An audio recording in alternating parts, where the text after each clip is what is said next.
Radio city podcast. Radio city పిట్ట కథ. Hello people, నేను మీ యోగితాని.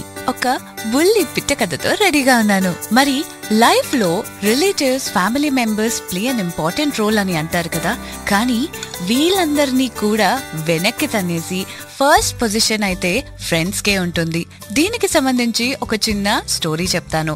అనగనగా ఒక ఊరిలో ఒక స్క్విరిల్ ఇంకా పప్పీ బెస్ట్ ఫ్రెండ్స్ ఉన్నారు. తెలిసిందే కదా, స్క్విరిల్ చాలా చలాకీగా ఉంటుంది. పప్పీ కొంచెం రిలాక్స్డ్ గా యాక్టివిటీస్ చేస్తూ ఉంటుంది. ఎప్పుడు వీళ్ళిద్దరూ కాంపిటీషన్ పెట్టుకున్నా స్క్విరిలే ఎప్పుడు విన్ అయ్యేది. ఎందుకంటే యాక్టివ్ గా, జోవియల్ గా అటు ఇటు గెంతుతూ ఉండేది కాబట్టి. పప్పీ ఎప్పుడు సాడ్ ఫీల్ అయ్యేది, ఎప్పుడు నేను విన్ అవ్వట్లేదు, ఎప్పుడు నేనే ఓడిపోతున్నాను అని చెప్పి. But nothing stop the puppy from helping his friend. ఒక రోజు ఏమైంది, వర్షం పడుతుంటే స్క్విరిల్ అదే ఎంతోతోని అటు ఇటు డాన్స్ వేసి జిమ్నాస్టిక్స్ చేస్తుంది.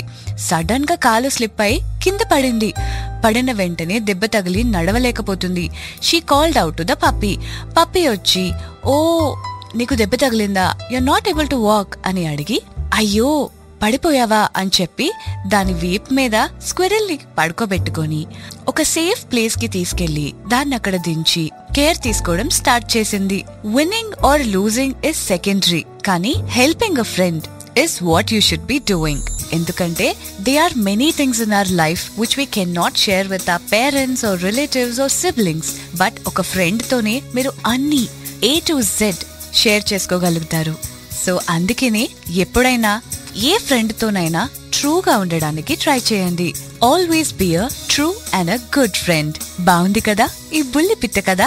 ఇంకో కథతో మిమ్మల్ని మళ్ళీ కలుస్తా. అప్పటి వరకు stay tune to radio city 91.1. Radio city podcast.